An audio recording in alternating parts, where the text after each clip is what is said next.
गोरी, तेरा बाप गोरा और तू काला। तू नंद यशोदा का बेटा नहीं है, तेरे माता पिता तुझे कहीं से खरीद कर लाए। Emotional blackmail. मैया क्या मैं तेरा बेटा नहीं हूं? मैया आप लोग मुझे खरीद कर लाए हो? मैया मैं ये मुझे इतना परेशान करता है, तू काला क्यों है? मैया अब मैं काला हूं तो मेरा कोई दोष है? मैया ये तो आप लोगों को देखना चाहिए था ना।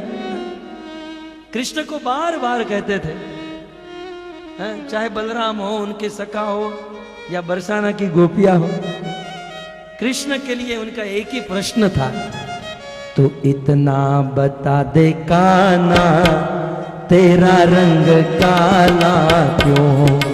इतना बता दे काना तेरा रंग काला क्यों? तो काला होकर भी जग से निराला क्यों?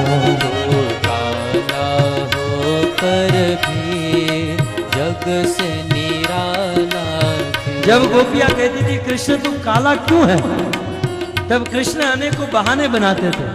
सुनिए कृष्ण क्या कहते, मैंने काली रात को जन्म लिया, मैंने काली रात को जन्म लिया, और काली गाय का दूध पिया। और काली गाय का दूध। कृष्ण कहते देखो मैं काला नहीं हूं, झूठ मत बोलो।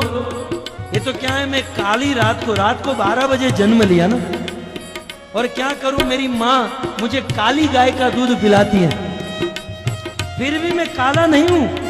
ये तो मेरे कंधे पर जो मेरी कमरी है ना वो काली है, उसका रिफ्लेक्शन काला आ रहा है, इसलिए काला दिख रहा हूं, अन्यथा मैं काला नहीं। मैंने काली गाय का दूध पिया, मैंने काली गाय का दूध पिया, मेरी कमरी का रंग काला इसलिए काला हूँ। मेरी कमरे का रंग काला इसलिए काला हूँ। तू कितना बता दे काला तेरा रंग काला क्यों? इतना बता दे काला तेरा रंग काला क्यों? तब गोपियां कहती थी झूठ बोल रहा है, काली गाय का दूध पीने से थोड़ी ना कोई काला बनेगा, कृष्ण तुम झूठ बोल रहे हो। तब कृष्ण दूसरा बहाना देते थे, देखो मैं तो गोरा हूं लेकिन थोड़ी सी गड़बड़ हो गई। क्या हुआ?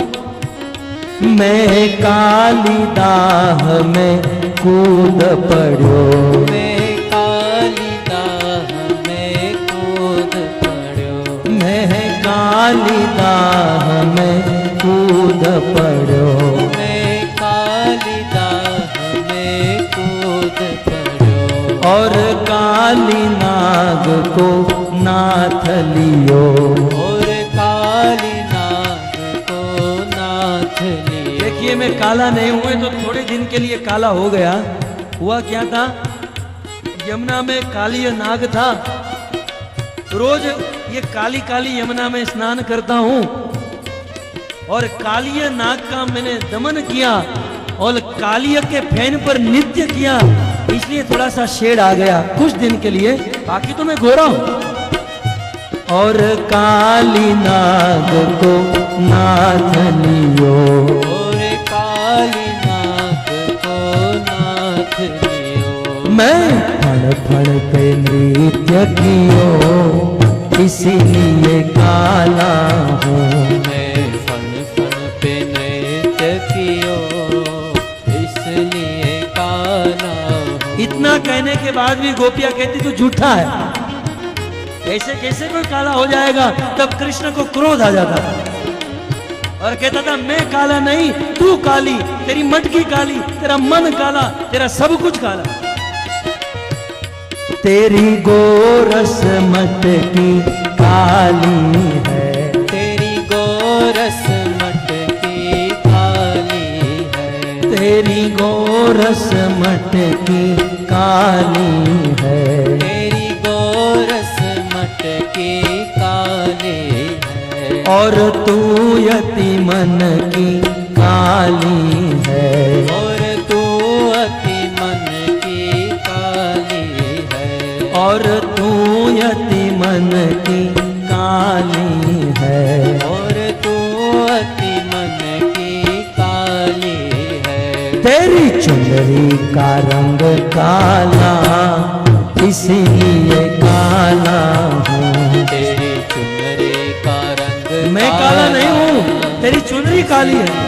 काला हो। तेरी चुनरी का रंग काला इसलिए काला हूँ। तेरी चुनरी का रंग काला इसलिए काला। इस प्रकार भगवान श्री कृष्ण ने अनेकों बहाने बताए, लेकिन कोई बहाने चले नहीं। अंत में कृष्ण ने प्रेम से एक बात बताई जो गोपियों ने स्वीकार कर ली।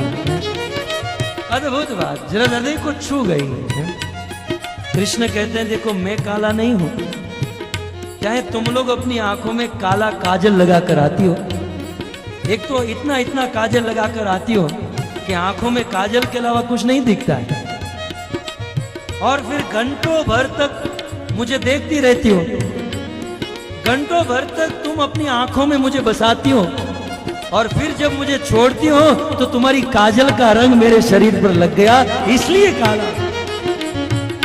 सखी नैनों में कजरा लगाती है, सखी नैनों में कजरा लगाती है, सखी नैनों में काजल लगाती है, सखी नैनों में काजल लगाती है, और नैनों में मुझको बसाती है, और नैनों में मुझको बसाती है, और नैनों में मुझको बसाती